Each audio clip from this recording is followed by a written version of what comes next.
Satu-satunya mukjizat yang terjaga sampai dengan kini dan sampai akan datang, sampai kiamat terjadi, dan dibawa oleh setiap umatnya ketika menghadap kepada Allah, bahkan diperintahkan dibacakan ketika akan memasuki surganya. Al-Quran. Al-Quran. Mukjizat Nabi Musa, tongkatnya sampai sekarang masih ada nggak? Kitabnya Nabi Isa sampai sekarang masih ada nggak? Ya, mukjizatnya Nabi Sulaiman sampai sekarang masih ada? Tidak ada. Tidak ada satupun mukjizat yang diabadikan melintasi zamannya kecuali Al-Quran. Ini yang akan kita masuk pada intinya. Apa isi Al-Quran itu? Apa kaitannya dengan tema besar yang sekarang hadir di hadapan kita ini? Hadirin sekalian, sejak Allah turunkan Al-Quran, langsung Allah deklarasikan bahwa inti Al-Quran ini bukan sekedar kitab bacaan. Membaca itu hanya gerbang pembukanya saja. Anda kalau baca Quran, maaf, untuk dibaca atau untuk tahu isinya? Kita kalau baca Quran, Al-Quran nih, ya, baca Al-Quran, bukan Al-Quran tuh, ya, Quran A, B ataupun C. Kita baca Quran itu untuk sekedar baca atau untuk tahu isinya? Tahu isinya. Kalau sudah tahu isinya, kita sikapi isinya itu atau kita diamkan? Kita sikapi. Makanya Anda baca berita di Palestina langsung disikapi, pasang status, pakai shawl, bikin yel-yel, ya. Jadi Anda bayangkan, baca berita yang dibuat oleh manusia saja, dikabarkan dalam kehidupan kita, kita berusaha untuk bisa baca agar tahu isinya, agar bisa bersikap. Maka bagaimana dengan Al-Quran yang sudah terbukti merubah keadaan zaman menjadi lebih berkemajuan, memunculkan peradaban, dan hebatnya setiap bacaannya bahkan dinilai dengan pahala. Ternyata bacaan itu sekedar jadi pintu gerbang saja. Inti bacaannya Al-Baqarah ayat 185. Perhatikan kalimatnya. Syahrul Ramadan alladzi unzila fihi al-Quran hudal linnas. Saking penting dan tingginya fungsi Quran ini, Allah tidak turunkan di waktu biasa. Hanya Al-Quran yang turunnya di waktu yang luar biasa, melalui sosok-sosok yang luar biasa, dan turun di tempat manapun, merubah tempat itu menjadi tempat yang luar biasa. Baik, Quran turun di malam apa?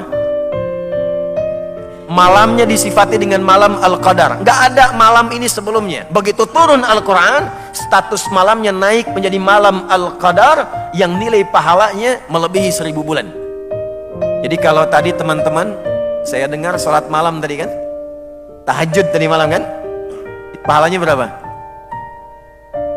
Banyak sih. Paling gampang banyak ya.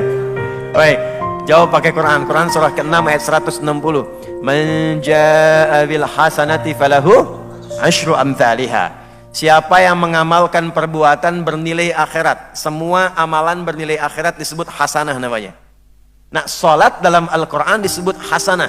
Quran surah ke-11 Hud ayat 114. Aqimis salata tarafain nahar wa zulafan minal lail innal hasanati yudhibnas sayyiat. Salat disebut hasanah, sekali hasanah poinnya 10. Jadi kalau teman-teman tadi malam sholat tahajud, itu minimal poinnya berapa? 10. Baik, kalau berjamaah dilakukannya, dikalikan kemudian 27. 10 kali 27 berapa? 270. Itu kalau malam biasa. Kalau bertepatan dengan malam turunnya Al-Quran, disebut dengan malam Al-Qadar, maka pahalanya dilipat gandakan.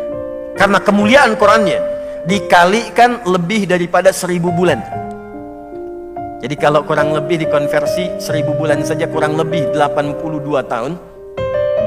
Kalau 1 tahun 365 hari, silahkan kalikan 82 dikalikan 365 dikalikan 10. Nah itu belakang betul jawabannya, banyak.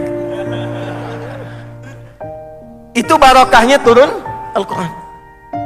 Turunnya di hari apa? Jumat.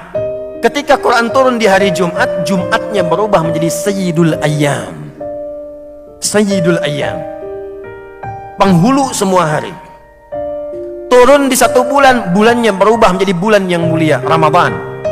Turun lewat malaikat namanya Jibril. Jibril naik status menjadi Sayyidul Malaikati, gelarnya Ruhul Amin. Dulu Rasul-Rasul itu punya teman. Rasul di bumi punya teman Rasul di langit. Rasul di bumi punya teman malaikat. Nabi Daud temannya malaikat maut. Nabi Sulaiman temannya malaikat maut. Rata-rata dulu temannya malaikat maut. Rata-rata. Tapi maaf, sekalipun berteman dengan malaikat maut, tetap tidak mendapatkan diskon dalam kematian. Tapi ketika diturunkan Quran melalui malaikat Jibril, pimpinan malaikat berubah. Yang ditunjuk langsung pindah ke malaikat Jibril, gelarnya Ruhul Amin. Dahsyatnya Quran. Turun di Mekah, Mekahnya berkah. Turun di Yathrib, Yathribnya berubah menjadi Al-Madinah Al-Munawwarah. Karena itu saya ingin katakan, Quran dimanapun turun, dimanapun kemudian didapatkan, tidak pernah Al-Quran itu turun kecuali merubah tempat, keadaan, dan orang-orangnya menjadi berperilaku baik dan berkemajuan, serta membangun tempat yang dipijak penuh dengan peradaban. Kapan itu terjadi? Bukan saat Quran itu sekedar dibaca. Jadi kalau Anda sekarang, kita cuma baca nih, ya, sehari 1 juz, sehari 1 juz, sehari 1 juz. Kita baca, pahala dapat. Tapi isi Quran itu tidak akan mampu merubah kehidupan kita. Kapan Quran bisa merubah hidup kita? Ketika inti ajaran Quran itu kita praktekkan dalam hidup. Hudal linnas.